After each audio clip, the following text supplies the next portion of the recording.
அந்த கிடைப்பாங்களான்னு அலையிறதுல அவர் கிடைச்சது அன்புமணி ராமதாஸ் தான், வேறு யாரும் இல்லை. யாரும் வரமாட்டாங்க, சேர மாட்டாங்க, சேர்த்துக்க மாட்டாங்க, ஒத்துக்க மாட்டாங்க. ஒரு 3-4 கார் போகும், வெயிட்டாக போகும். அவரோட சிவி சண்முகம்லாம் போவார். இது என்ன கூட்டம் என்னன்னு தெரியல. ஒரு சமயம் சிவி சண்முகத்தை அங்கே விட்டுருக்காரோ என்னவோ ஐயா ராமதாஸ் கிட்ட வேவு பார்க்கறதுக்கு. நீங்கள் ஆளுகளை கூட்டு ஃபோர்ஸ் பண்ணி கூட்டத்தை கூட்டி நீங்கள் ஒரு பொதுக்குழு கூட்டுறது, நீங்கள் ஒரு ஊர்வலம் நடத்திக்கலாம், இன்னும் தப்பு இல்லை.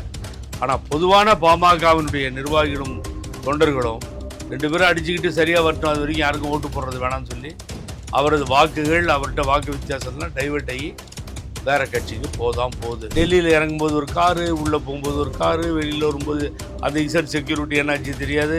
அப்புறம் ஒரு காரில் ஒருவர் அதுக்காக கார் பாடுறதுக்காக டெல்லி போயிருக்காரு. இதெல்லாம் அங்கேருந்து ஆப்ரேஷன், இதை பண்ணு கவர்னர்கிட்ட போய் மனு கொடு, இதை பண்ணுன்னு அவங்க உத்தரவு போடுறாங்க. ஆட்டு வித்தால் யார் ஒருவர் ஆடாதாரோ கண்ணான்னு சொல்லி ஒரு பாட்டு வரும். அந்த பாட்டுக்கேற்ப இந்த தாளங்கள் தலையாட்டுகின்ற நிலை தான் பழனிசாமி.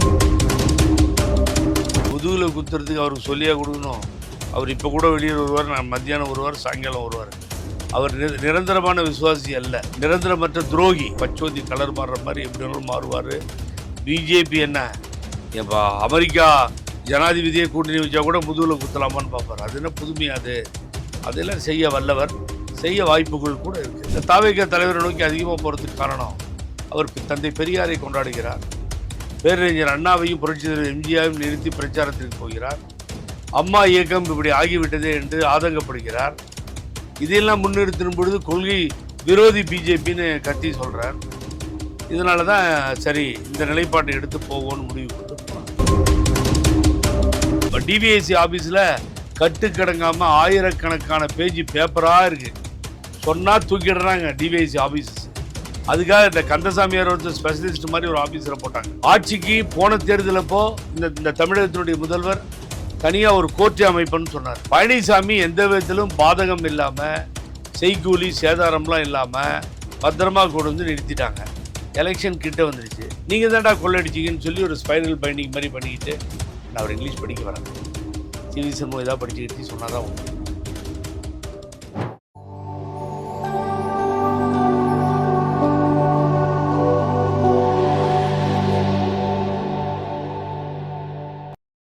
நேயர்களுக்கு வணக்கம். இன்று நம்மோடு நேர்காணல் பேசுவதற்காக அதிமுகவினுடைய ஒருங்கிணைப்பு குழுவை சார்ந்த திருமிகு புகழேந்தி அவர்கள் நம்மோடு இருந்திருக்கிறார். வரங்கள் அவரோடு பேசலாம். சார் வணக்கம். சார் வணக்கம், எப்படி இருக்கீங்க? நல்லா இருக்கேன் சார். சென்சூட்டுக்கும் வணக்கம், பார்க்கின்ற நேயர்களுக்கு நெஞ்சார்ந்த நன்றி, புத்தாண்டு வாழ்த்துக்கள் மற்றும் பொங்கல் வாழ்த்துக்கள் சார். நம்ம கிட்ட வந்துருச்சுல்ல தமிழர் திருநாள், இனிய பொங்கல் வாழ்த்துக்கள். நன்றி சார். நன்றி சார். இப்போ அதிமுகவினுடைய கூட்டணி சம்பந்தமா இன்னைக்கு ஒரு செய்தி வந்திருக்கு. அதாவது பாமக, அன்புமணி ராமதாஸ் தலைமையிலான பாமக அப்புறம் அதிமுக கூட்டணி கையெழுத்து ஒப்பந்தம் ஆகி இருக்குது. எப்படி பாக்குறீங்க? கையெழுத்து ஆயிடுச்சா? ஆன பின்னாடியே கேட்குறீங்க? பெரிய தாஷ்கண்ட் ஒப்பந்தம் கையெழுத்து ஆயிடுச்சு. முகர்கட்ட தலைவர் பாடுவார்ல, கண்ணை நம்பாதே உன்னை ஏமாற்றும் நீ காணும் தோற்றம் அப்படின்னு சொல்லி, அது மாதிரி அந்த வரிகளே எடப்பாடிக்காக பாடியிருக்கிறது தான். ஒரு கட்சி அடிச்சுக்கிச்சு, 2 உடஞ்சி போச்சு. எனக்கு ஒன்றும் தனிப்பட்ட முறையில் இந்த கட்சியை பற்றி எனக்கு கோபமோ, அவர் ஐயா ராமதாஸ் பற்றியோ, அன்புமணி ராமதாஸ் நமக்கு என்ன இருக்குது? அது ஒரு தடவை பேசுகிறதுக்காக தான் இவனுக்கு கட்சி விட்டு எடுத்தானுங்க, கலட்டாச்சு. அப்பாவுக்கு ஓட்டு போடுவாங்களா, பிள்ளைக்கு ஓட்டு போடுவாங்களா? ராமதாஸ் அவர்களுக்கு கணிசமான வாக்குகள் வர்றதுக்கான வாய்ப்பு. கணிசமான வாக்குகள்லாம் கிடையாது. இது பொதுவான ஒரு கூற்று என்கிட்ட இருந்து. அந்த கட்சியை நிறுவனம் செய்தது ஐயா டாக்டர் ராமதாஸ். அரசியலுக்கே என் குடும்பத்திலேருந்து யாராவது வந்தால் முச்சந்தில் நிற்க வச்சு சவுக்கார் அடிப்பேன்னு சொல்லிட்டு அந்த கொள்கையே தன்னுடைய மகனுக்காக மாற்றி, அதுக்கு பின்னாடி எம்பி ஆனவர் எம்பியே ஆகாமல் மந்திரியே பண்ணிட்டார் மத்தியில். டாக்டர் ராமதாஸ்ன்ற ஒரு அனுபவம் வாய்ந்த ஒரு சக்திக்கு தான், அந்த அரசியல் சக்திக்கு ஒரு மரியாதை மற்ற தலைவர்களிடத்தில். அது புரட்சி தலைவி அம்மா ஆகட்டும், எதிர்கட்சி தலைவர் இருந்த கலைஞர் கருணாநிதி ஆகட்டும், எல்லாமே அவரை சுற்றி தானே. ராமதாஸ் இல்லாமல் அன்புமணி ராமதாஸ் இல்லைங்க. தன்னை வளர்த்து ஆளாக்கி பட்டதாரி பண்ணி டாக்டர் பண்ணி மத்தியில் அமைச்சர் பண்ணி இவ்வளவு செல்வாக்கையும் கொடுத்தது அப்பா தான். அதில் எந்த மாற்று கருத்தும் உங்களுக்கு இருக்கவே முடியாது. அப்போ அப்பா ஏதோ ஒரு விதத்தில் அப்பா தவறான அவருடைய முடிவாக கூட இருந்தால் கூட, மகன் தந்தை காற்றும் கடமையாக மாதா பிதா குரு தெய்வம்னா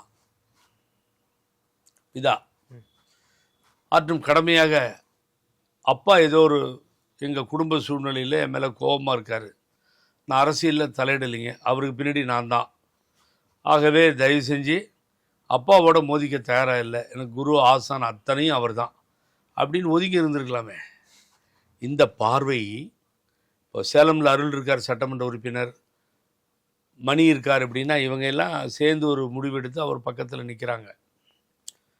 ஆகவே உருவாக்கியவரையே வளர்த்த கடா மாயில மார்பிளில் பாயுதுன்னு சொல்கிற மாதிரி அவரிடமே ஒரு மோதல்னு சொன்னால் வயதான காலத்தில் பாவம் இது தேவையான அவர் யோசனை பண்ணியிருக்கணும்.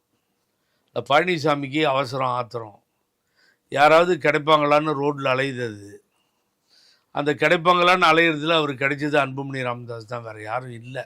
யாரும் வரமாட்டாங்க, சேர மாட்டாங்க, சேர்த்துக்க மாட்டாங்க, ஒத்துக்க மாட்டாங்க.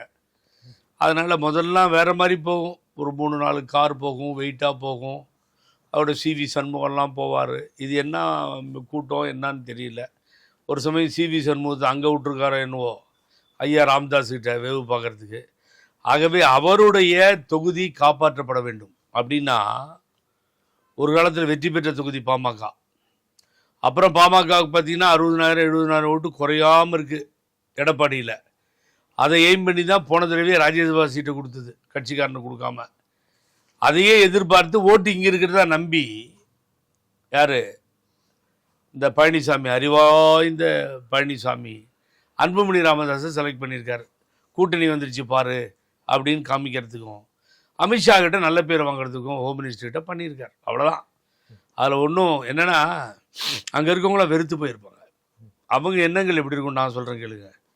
முலாயம் யாதவ் சிங்கும் அகிலேஷ் யாதவ் ஃபைட்டு வர்றப்போ ஊபியில் 2 பேர்த்துக்கும் நம்ம பகமையாகிறது வேண்டாம், 2 பேர்த்துக்குமே ஓட்டு போடுறது வேண்டாம்னு ஒரு முடிவுக்கு வந்துட்டாங்க. பாமகவினுடைய சொத்துக்களாக இருக்கக்கூடிய அந்த தொண்டர்கள், அந்த நிர்வாகிகள் அப்படி தான் ஒரு முடிவுக்கு வர முடியும். நீங்கள் ஆளுகளை கூட்டு ஃபோர்ஸ் பண்ணி கூட்டத்தை கூட்டி நீங்கள் ஒரு பொதுக்குழு கூட்டுறது, நீங்கள் ஒரு ஊர்வலம் நடத்திக்கலாம், இன்னும் தப்பு இல்லை. ஆனால் பொதுவான பாமகவினுடைய நிர்வாகிகளும் தொண்டர்களும் 2 பேரும் அடிச்சுக்கிட்டு சரியாக வரட்டும், அது வரைக்கும் யாருக்கும் ஓட்டு போடுறது வேணாம்னு சொல்லி அவரது வாக்குகள், அவர்கிட்ட வாக்கு வித்தியாசம்லாம் டைவெர்ட் ஆகி வேறு கட்சிக்கு போகுது. நான் பசங்கள்லாம் பெரிய விலங்குகள் ஆகிட்டாங்க, ஒரு காலம் மாதிரி இல்லை. சொன்னால் அப்படியே ஒரு காலத்தில் காங்கிரஸ் தமிழ்நாட்டில் முக்கியமான தலைவர்கள் போய் கூட்டம் அப்படியே கூடினா ஒரு 500-1000 பேர் வருவாங்க. காங்கிரஸ் போட்டிருப்பா, கைக்கு போட்டிருப்பா, அப்போல்லாம் காலமாடு இருந்ததில்ல ஒரு காலத்தில், எல்லாம் போட்டுருன்னு சொல்லிட்டு வந்துடுவாங்க. அப்படி தான் ஓட்டு, காசிஸ்லாம் கொடுக்குறதில்ல அந்த காலத்தில், அப்படிலாம் இருந்த காலங்கள் உண்டு. அப்போது ராமதாஸ் ஐயா சொன்னால் நடக்கும், அன்புமணி ராமதாஸ் வச்சு எல்லா அரசியல்லாம் பண்ணிகிட்டு இருந்தார். காலங்கள் மாறிடுச்சு, பசங்கள்லாம் படித்தவங்களாயிட்டாங்க, ஐஏஎஸ் ஐபிஎஸ் இப்படிலாம் போயிட்டாங்க, படித்த மாணவர்கள், இன்ஜினியர்கள். இப்போ பசங்களே அப்பாவுக்கு அம்மாவுக்கு சொல்கிற காலம் ஆயிடுச்சு. ஆகவே எத்தனை காலம்தான் ஏமாற்றுவார் இந்த நாட்டில் என்ற தலைவர் பண்ண மாதிரி இப்போ வேலைக்காகாது. ஆகவே பழனிசாமி கனவு பலிக்காது, அங்கேருந்து ஓட்டு வராது. எடப்பாடி பழனிசாமி அவர்கள் டெல்லிக்கு போக போகிறதாக செய்தி வந்திருக்குது. இந்த நேரத்தில் அவர் டெல்லிக்கு போக வேண்டிய காரணம் என்னன்னு நினைக்கிறீங்க? 3 கார் மாறுவார். டெல்லிக்கு போனால் 3 கார் மாறுவார்ல. ஒரே காரில் போய் போர் அடிக்கும். டெல்லியில் இறங்கும்போது ஒரு காரு, உள்ளே போகும்போது ஒரு காரு, வெளியில் வரும்போது அந்த இசட் செக்யூரிட்டி என்னாச்சு தெரியாது, அப்புறம் ஒரு காரில் வருவார். அதுக்காக கார் மாறுறதுக்காக டெல்லி போயிருக்கார். இதெல்லாம் திட்டம் போட்டு செய்கின்ற செயல்கள். ஆகவே இதெல்லாம் அங்கேருந்து ஆப்ரேஷன், இதை பண்ணு, கவர்னர்கிட்ட போய் மனு கொடு, இதை பண்ணுன்னு அவங்க உத்தரவு போடுறாங்க. ஆட்டு வித்தால் யார் ஒருவர் ஆடாதாரோ கண்ணான்னு சொல்லி ஒரு பாட்டு வரும், அவன்தான் மனிதனில் சிவாஜி. இது அந்த பாட்டுக்கேற்ப இந்த தாளங்கள், தலையை ஆட்டும் தாளங்கள், பொம்மைகள் போல தலையாட்டுகின்ற நிலை தான் பழனிசாமிக்கு. ஆனால் நீங்கள் இப்படி சொல்கிறீங்க. இப்போது சமீபத்தில் அமித்ஷா அவர்களும் வந்து தமிழ்நாட்டுக்கு வந்துட்டு போனார் பொங்கல் கொண்டாடுறதுக்காக. வந்துட்டு போகிறதுக்கு முன்னாடி அவர் வந்து எஸ்பி வேலுமணி அவர்களை ரகசியமாக சந்திச்சாங்க அப்படின்லாம் சொல்கிறாங்களே. அந்த சந்திப்பில் வந்து ஒரு பட்டியல் கொடுத்து இவ்வளோ தொகுதிகள் எனக்கு கொடுங்க அப்படின்னு சொல்லலாம் கேட்டுருக்காருன்னு சொல்கிறாங்க. அப்போது அந்த இடத்துக்கு ஏன் எடப்பாடி பழனிசாமி போகாமல் ஏன் எஸ்பி வேலுமணி அவர்கள் அனுப்பிச்சார் அப்படிங்கிற ஒரு கேள்வி பார்க்கறதுக்கு ஊன்னு ஒத்துக்கணும்ல. ஏன் போகலன்னா யார் பார்க்குறதுக்கு அனுமதி கொடுக்கணும்? அமித்ஷாஜி வர வேணாம்னு சொல்லியிருப்பார், பார்க்கறதுக்கு விரும்பலன்னு சொல்லியிருப்பார். 75 தொகுதிங்க. நான் தான் என்றைக்கோ டிக்ளேர் பண்ணிட்டேன், 75 தொகுதி பட்டியல் போட்டு கொடுத்தாச்சு. அன்றைக்கி வந்தார்ல மத்திய அமைச்சர், அவர் ஒன்றும் இவர்கிட்ட பேச்சுவார்த்தைக்கெலாம் வரல. 75 தொகுதியை நாங்கள் எடுத்துக்கிறோம், நாங்கள் இவங்களுக்கு நாங்கள் பார்த்துக்குறோம். இந்த ஜால்ரா போடுற கைகள்லாம் இருக்குது, அந்த அல்லக்கை, இந்த கை, அந்த கை, வல்லக்கைலாம் இருக்குல்ல, 3 சீட்டு 6 சீட்டு, அந்த பார்ட்டிங்களுக்கெல்லாம் நாங்கள் கொடுத்துக்குறோம், நீ ஒன்றும் இல்லை 75 சீட்டை கொடுப்பா அப்படின்னு. அதில் இந்த ஜெயிச்ச 65 தொகுதியில் அதில் வேறு தொகுதியெல்லாம் மாட்டிக்கிச்சு. ஆகவே ரொம்ப கஷ்டத்தில் இருக்கார் பழனிசாமி. அதெல்லாம் 75 சீட்டுக்கு ஒரு சீட்டு கம்மி வாங்க மாட்டாங்க. அப்போ அதிமுகனுடைய நிலை என்ன? 75 சீட்டு கேட்குறாங்க அப்படின்னா அதிமுக இருக்கா பழனிசாமி தலைமையில்? அதிமுக நிலை என்னவா? அதிமுகவே இல்லையே, நிலை குளிஞ்சு போய் தானே நிற்கிது. அப்புறம் எங்கேருந்து நிலை வரும்? நிலைப்பாடற்ற ஒரு கட்சியாக தலை குனிந்து மக்கள் முன்னால், தோல்விக்கு முன்னால் தொடர்ந்து நிற்கின்ற ஒரு இயக்கமாக அவர் அணி நிற்கிது, அவ்வளோதான். அதிமுகவையோ ரெட்டையிலையோ சொல்லலை. பழனிசாமி அணி முற்றிலுமாக செயலிழந்து வலுவிழந்த நிலையில் இருக்கிறது. இப்போ 75 தொகுதிகள் அவங்க கேட்கறாங்கன்றப்போ எடப்பாடி பழனிசாமியே கூட்டணியை விட்டு வெளியே போகக்கூடிய நிலைமை வந்துடும், அவர் வெளியே போயிடுவாரு அப்படின்லாம் சில பேர்லாம் சொன்னாங்களே. எடப்பாடி பழனிசாமியை கூட்டணியை விட்டு வெளியே போயிடுவாரு, அதிகப்படியான தொகுதிகள் வச்சாங்க. அது முதுகில் குத்துறதுக்கு அவருக்கு சொல்லியா கொடுக்கணும். அவர் இப்போ கூட வெளியே வருவார், நான் மத்தியானம் வருவார், சாயங்காலம் வருவார். அவர் நிரந்தரமான விசுவாசி அல்ல, நிரந்தரமற்ற துரோகி, நிரந்தரமான துரோகி. அதனால் அவர் எது வேணாலும் பண்ணுவார். ஆகவே அவரை நீங்கள் நம்பாதீங்க. இது பச்சோந்தி கலர் மாறுற மாதிரி எப்படி வேணாலும் மாறுவார். பிஜேபி என்ன இப்போ அமெரிக்கா ஜனாதிபதியை கூட்டணி வச்சா கூட முதுகில் குத்தலாமான்னு பார்ப்பார். அது என்ன புதுமையா?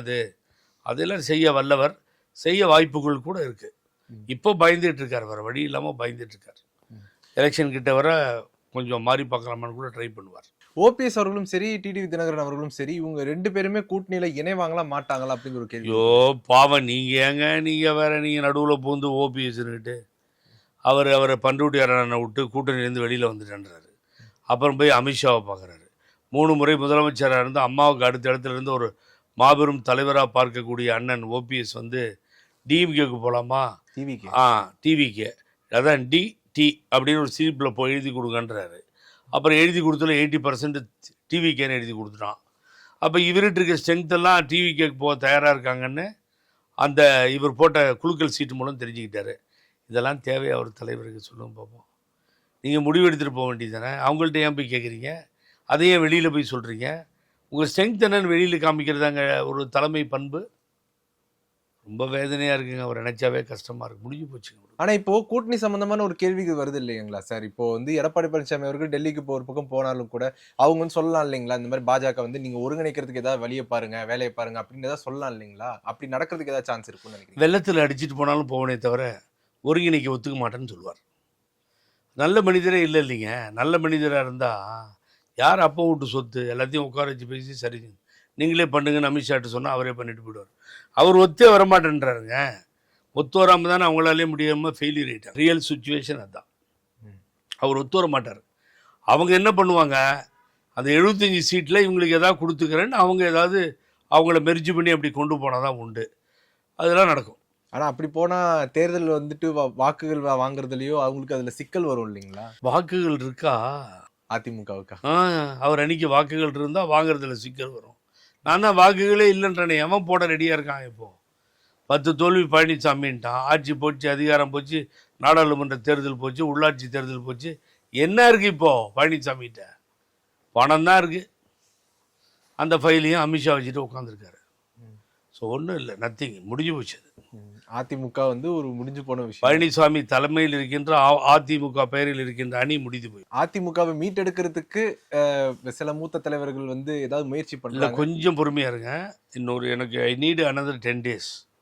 என்ன பண்ண போறோன்னு வேடிக்கை பாருங்க. உங்களுடைய திட்டத்துக்கு எங்களுடைய இது இல்லை, தொண்டர்களுடைய நிலைப்பாடு, எண்ணங்கள், கனவுகள் அதை பிரதிபலிப்பது போல ஒரு முடிவை எடுத்து சொல்லுவோம். அதிமுக இருந்து பல தலைவர்கள் வந்து டிவிகே பக்கம் போகிறதுக்கான வாய்ப்புகள் இருக்குது அப்படின்னு சொல்றாங்க. போயிட்டே இருக்காங்க. பொங்கல் டைம்ல வந்து நிறைய பேர் இன்னும் வர இருக்கிறாங்க அப்படிலாம் சொல்றாங்களே. அப்போ பார்த்தா வலிமை இன்னும் போய்கிட்டு தானே இருக்குதுன்ற மாதிரி தானே பார்க்க முடியும். அதிமுக இருந்து 9 வருஷமா வெளியே போய்கிட்டு தான் இருக்காங்க. ஆட்சியில் ஒரு முதலமைச்சராக இருக்கும்போது கொஞ்சம் தாக்கு பிடிச்சிது, ஒருத்தர் கூட இங்கே வரல. ஒரு முதலமைச்சராக இருக்கும்போது திமுகவிலிருந்து யாராவது வந்திருக்கணும். யார் வந்தாங்க? அங்கே அப்படியே ஒரே ஒற்றுமையாக நிற்கிறாங்க. இப்போ இந்த மாண்பு முதல்வர் ஸ்டாலின் முதலமைச்சர் வந்த பின்னாடி இந்த 4.5 வருஷத்துலேயும் யாரும் இங்கே வரல. தினம் இந்த கேமராவுக்கும் மீடியாவுக்கும் யூடியூப்புக்கும் எல்லாத்துக்கும் என்ன ஏடிஎம்கேலேருந்து யார் வெளியே போகிறாங்க? இதுதானே போய்கிட்டு இருக்கு. அப்புறம் இந்த கட்சி யோகியது எப்படி இருக்குன்னு நீங்களே பாருங்கள். எத்தனை முன்னாள் சட்டமன்ற உறுப்பினர்கள், எத்தனை முன்னாள் அமைச்சர்கள், முன்னாள் நாடாளுமன்ற உறுப்பினர்கள் மாறி மீறி தனாம்பேட்டைக்கும் விஜய் சார் அலுவலகத்தை நோக்கியும் போயிட்டு பனையூருக்கும் போயிட்டு இருக்காங்கல்ல தாவேகா தலைவரை நோக்கி. இல்லை தாவேகா தலைவரை நோக்கி அதிகமாக போகிறதுக்கு காரணம் அவர் தந்தை பெரியாரை கொண்டாடுகிறார், பேரறிஞர் அண்ணாவையும் புரட்சித்தலைவர் எம்ஜிஆரையும் நிறுத்தி பிரச்சாரத்திற்கு போகிறார், அம்மா இயக்கம் இப்படி ஆகிவிட்டதே என்று ஆதங்கப்படுகிறார். இதையெல்லாம் முன்னிறுத்தும் பொழுது கொள்கை விரோதி பிஜேபின்னு கத்தி சொல்கிறார். இதனால தான் சரி இந்த நிலைப்பாட்டை எடுத்து போவோன்னு முடிவுக்கு வந்து போகிறாங்க. இதில் சசிகலா அம்மையாருடைய செயல்பாடுகள் எப்படி இருக்குன்னு பார்க்குறீங்க? ரொம்ப சூப்பராக இருக்கு. வெளியில் வந்தாங்கன்னா கடல் அலை மாதிரி கூட்டம். ஒவ்வொரு தடவையும் இந்த போயஸ் தோட்டத்தில் மெயின் ரோட்லேருந்து நிற்கிறாங்க பாருங்கள். பூரா police, DGP, IG, commissioner, DCP எல்லாம் ஃபுல்லாக இறங்கிடுறாங்க. கூட்டம் கண்ட்ரோல் பண்ண முடியல. அம்மா வெளியில் வந்தா ஆஹாஹா என்ன கூட்டன்றீங்க மக்கள். அதுவும் பொம்பளைங்க பெண்கள் கூட்டம் இருக்குது பாருங்கள். அடித்து சும்மா ஜெமினி பிரிட்ஜ் வரைக்கும் வந்துடுது. அடையங்க அங்கே ஒரு நலிந்தோர் மெலிந்தோர்னு 4 பேர். அதில் ஒருத்தர் நேற்று வாட்ஸ்ன்னு வெள்ளூர்லேருந்து ஒரு போயிட்டார் விஜய்கிட்ட.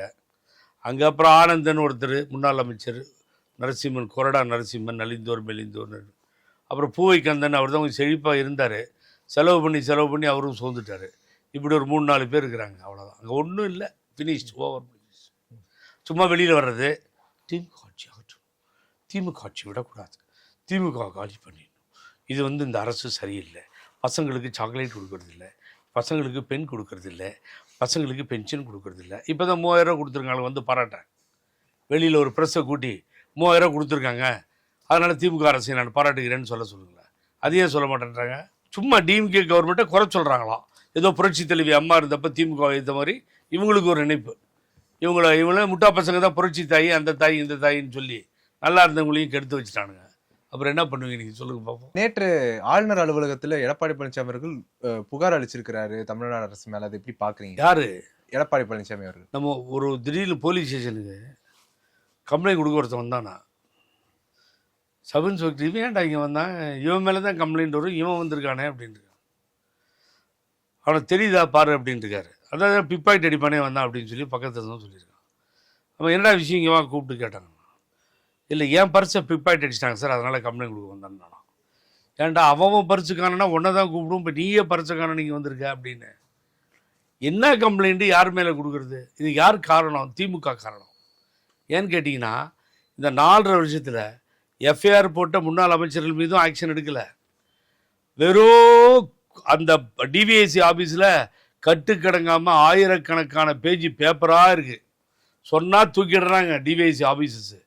அதுக்காக இந்த கந்தசாமியார் ஒருத்தர் ஸ்பெஷலிஸ்ட் மாதிரி ஒரு ஆஃபீஸரை போட்டாங்க. ஆட்சிக்கு போன தேர்தலப்போ இந்த தமிழகத்தினுடைய முதல்வர் தனியாக ஒரு கோர்ட்டை அமைப்புன்னு சொன்னார். எந்த கோர்ட்டும் அமைக்கல, ஸ்பெஷல் கோர்ட் ஃபார்ம் பண்ணல. அதுக்கு பின்னாடி இந்த டிவிஎஸ்சி ஒர்க் பண்ணுறது கிடையாது. பழனிசாமி எந்த விதத்திலும் பாதகம் இல்லாமல், செய்கூலி சேதாரம்லாம் இல்லாமல் பத்திரமா கொண்டு வந்து நிறுத்திட்டாங்க. எலெக்ஷன் கிட்ட வந்துடுச்சு. அதனால் அவர் என்ன பண்ணுறாரு, நீங்கள் தான்டா கொள்ளடிச்சிங்கன்னு சொல்லி ஒரு ஸ்பைரல் பைண்டிங் மாதிரி பண்ணிக்கிட்டு, ஏன்னா அவர் இங்கிலீஷ் படிக்க வராது, சிவி சண்முகம் ஏதாவது படிச்சுக்கிடுச்சு சொன்னால் தான் உண்டு. அதனால் அது எல்லாம் அடிச்சுக்கிடுச்சு எடுத்துகிட்டு போய் கவர்னருக்கு இங்கிலீஷ் வரும்ல, அதனால் கொடுத்துருக்காங்க. இது யார் ஐடியா? டெல்லியிலிருந்து ஐடியாவே தெரியல. கொடநாடு கொலை விசாரிக்க மாட்டாங்க, அம்மா சாவில் மர்மம் விசாரிக்க மாட்டாங்க, அதுக்கு பின்னாடி ஊழல் குற்றச்சாட்டுகள் விசாரிக்க மாட்டாங்க. டி நகரில் ஸ்மார்ட் சிட்டி ஸ்கீமில் 1000 கோடி அடித்தாங்க, கமிஷன் போட்டாச்சு, கமிஷன் ரிப்போர்ட் வந்துடுது, அதில் கொள்ளடிச்சது நிஜம்தான்னு சொல்லி எழுதிட்டாங்க, விசாரிக்க மாட்டாங்க. இப்படி ஒன்றா போனீங்கன்னா எதையுமே விசாரணை செய்யாமல் பழனிசாமிக்கு பக்கபலமாக இருந்துட்டு விட்டு வச்சதால் பழனிசாமி போய் கம்ப்ளைண்ட் கொடுக்குறாரு ஸ்டாலின் மேலே. உங்களுக்கு புரியுதாது? அவர் வைக்க வேண்டிய இடத்துல ஜெயிலில் வச்சுருந்து அவர் போய் கம்ப்ளைண்ட் கொடுப்பாரா? இல்லை. பின்ன நீங்கள் கையே வைக்க மாட்டீங்களே, அதுக்கு என்ன காரணம்? என்ன அட்ஜஸ்ட்மெண்ட்டு? உங்களுக்கு அவங்களுக்கு என்ன டைப்? ஸோ இப்போ அழகாக தூக்கிட்டு போகிறாரு. அமித்ஷாவுக்கு சந்தேகம், இவங்க 2 பேரும் ஒன்றா இருக்க மாதிரி யாரோ சொல்லிட்டான். நீங்கள் ஏமாந்து போகாதீங்க, பழனிசாமி வேற இல்லை, ஸ்டாலின் வேற இல்லைன்னு சொல்லிட்டான். அது ஏதோ கோச்சிக்கிட்டு தான் எனக்கு செய்தி வருது அமித்ஷாஜி. அதனால் அமித்ஷாஜி என்ன பண்ணியிருக்காரு, என்ன ஏன் டையப்பான்னு கேள்விப்பட்டேன் அப்படின்னு வேலுமணிகிட்ட கேட்டிருப்பாரு.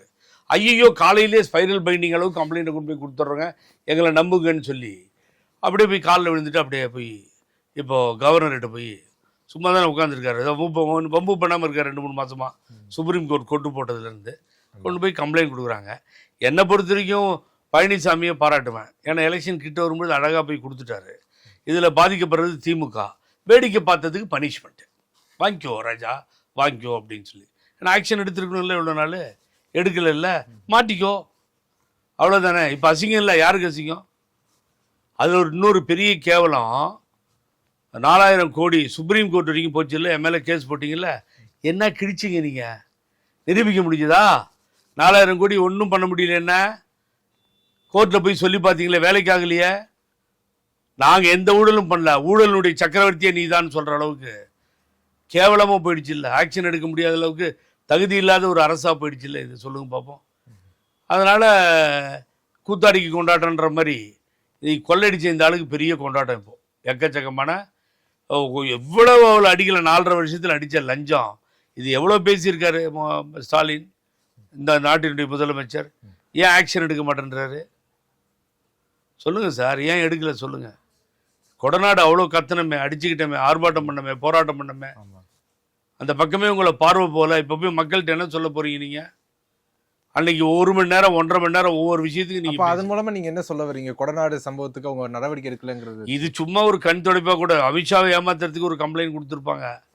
2 பேரும் நல்லா தான் இருக்காங்க, எனக்கு ஒன்றும் மாற்று கிடையாது. ஒரு ஊழல்னு சொல்லிட்டு இவர் பாட்டுக்கு போயிட போகிறார், அவ்வளோதான், வேறு ஒன்றும் இல்லை. அது பிஜேபியை சமாதானம் பண்ணுறதுக்காக இது நடக்குதோ என்னவோ எனக்கு புரியல. இந்த அரசு இன்னும் இல்லை, மக்களுக்காக, மக்கள் தெரிஞ்சுக்கிறதுக்காக பல விஷயங்களை நம்ம சொல்கிறோம். கடைசியாக கவர்னர் இதுக்கு வந்தீங்க, அதுதான் மிக சரியான ஒன்று. இந்த கொடநாடு சம்பந்தமாக முன்னாள் எதிர்க்கட்சி தலைவர், இந்நாள் முதல்வர் அப்போ போய் கம்ப்ளைண்ட்டே கொடுத்தார் கவர்னர்கிட்ட. இந்த கொடநாடு கொலை விஷயமா எல்லாத்தையும் காற்றுல பறக்க விட்டாங்க சார். மனசு கஷ்டமாக இருக்குல்ல, தப்பு இல்லை இதெல்லாம். ஆகவே எடப்பாடி பழனிசாமியை ஒன்றும் டச் பண்ணுறது கூட இந்த அரசால் முடியலைங்கிறது தான் என்னுடைய குற்றச்சாட்டு. பேர் வேறு சொல்லி சிரிக்கிறார் அவர். 4500 கோடி கேஸ் போட்டார்ல, அவர் பேரை சொல்லி சிரிக்கிறார் திமுகவில். இது மாதிரி கேவலமாக இருக்குது. அதாவது அவங்க தான் பார்க்கணும். அவர் மரியாதை இல்லாமல் போய் கம்ப்ளைண்ட் கொடுக்குறதும், கூடல் ஆட்சின்னு சொல்கிறதுக்கும் பதில் சொல்ல வேண்டியது நீங்கள் நானும் இல்லை, அது திராவிட முன்னேற்ற கழகம் சொல்லிக்கிட்டோம். ஏன்னா திராவிட இயக்கத்தை காத்து நிற்கின்ற இடத்திலே இருக்கிறாரே முதல்வர் என்பதற்காகத்தான் அவர் மேலே நமக்கு ஒரு அனுதாபம். அவங்க எப்படி வேணாலும் நினச்சிக்கிட்டும் பரவாயில்ல. உங்களுடைய நேரத்தை ஒதுக்கி எங்களோட கருத்தில் பந்தமைக்கு நன்றி சார். பார்க்கின்ற நேயர்களுக்கு நெஞ்சார்ந்த நன்றி, உங்களுக்கும் வாழ்த்துக்கள். நன்றி சார்.